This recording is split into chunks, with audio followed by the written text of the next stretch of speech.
Hey guys, I am Ultra Tiger 0425, and today I'll be doing a video on Dragon Ball Z. I've been doing a lot of episode reviews lately, and I wanted to do this last night, but I needed rest and I had no sleep. If you see hear it in the background, I'm sorry. That's my Dragon Ball Z Universe 2 and Xenoverse. I keep on.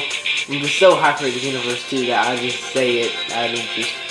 Whew, okay. Yeah, this is my Xenoverse game playing in the background. So if you hear music, that's what it is. Alright, well, this video we talk about is Super Saiyan 2 Goku really necessary? I'm pretty sure someone made this video before. I don't know if they have or not. I was just thinking like, okay, was he really necessary? I was going back and it's like it really wasn't necessary. It had one thing to it. It allowed him to spar off with Vegeta. But ultimately he could have beat it by Vegeta by using Super Saiyan 3. And that was the only really sole purpose for the form, for the transformation, other than the fact that you just don't skip Super Saiyan 2. But what they could have done is to say that he knows Super Saiyan 2, yet don't really make him go Super Saiyan 2. Maybe when he goes Super Saiyan 3 he gets booed, maybe have him do that, but like in an actual fight, like in Beerus and the Dragon Ball Super in the Battle of God arc that I'm halfway through, I'll get the rest of those episodes reviewed and watched sometime today and tomorrow. Yeah, and it's like this Beerus and against Vegeta. It's really unnecessary to really have him fight in those forms. I like how they did it with the Super Battle of Gods arc kind of fight when he went against Beerus. I like how they kind of progressed through those phases, but that form is really not necessary when it comes to combat. And there's multiple other examples I can give for why that form is really unnecessary. But what I really want to get into is how did he get the form?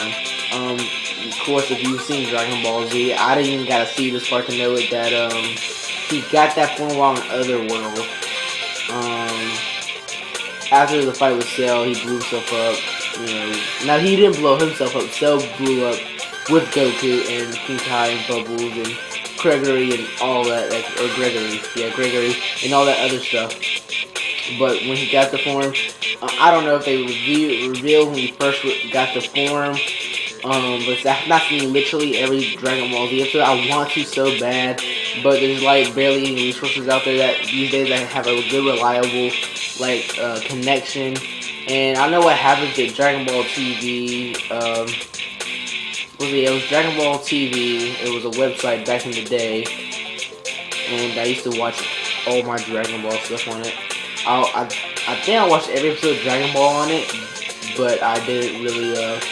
That was back when I was 8. I forgot everything to it.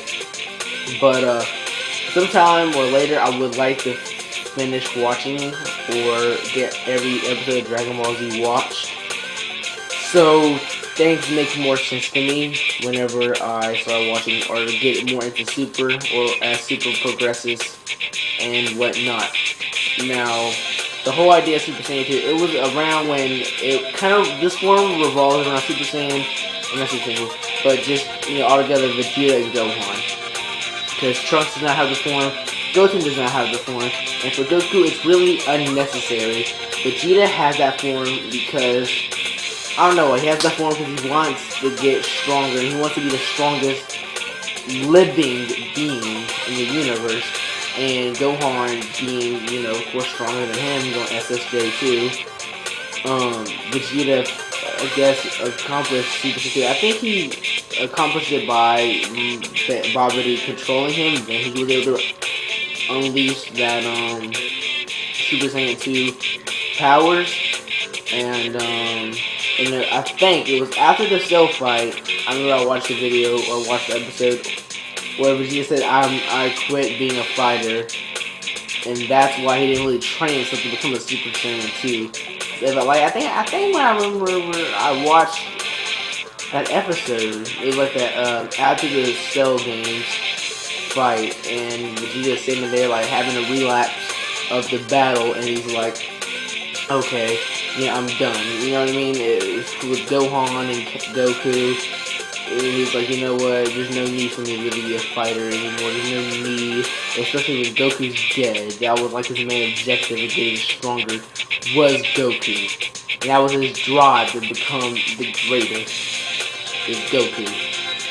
And Gohan comes to form, you know how from Android 16 dying,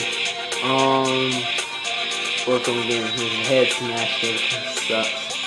I do wish they brought 16 back. I don't know if they did or if they didn't.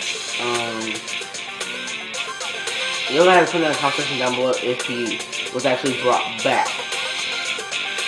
Or, I don't know, because I remember they brought back, didn't they bring back everybody who was killed by Cell?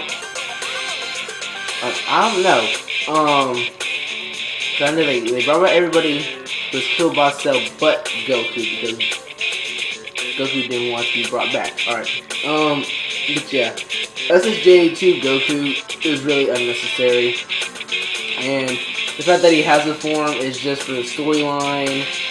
It doesn't have really any sole purpose. It's really not needed. It's not a really cool form. It doesn't have a lot of aspects to it. And it's not a form most people are like, oh, that's Super Saiyan 2 Goku. Especially with Super Saiyan God, SSJ, SS, or SS Blue, you know, there's no need for that form, and, yeah, I just want to get my opinions out there about the Super Saiyan 2 Goku transformation, and the form of it, of that being with Goku's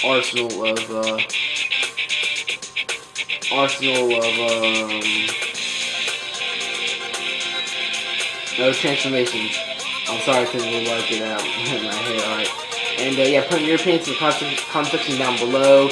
Please rate, subscribe, and share. Have a wonderful day, everybody. I am Ultra Tiger 065, aka Brandon White, aka Bam. And peace, man. Whoa!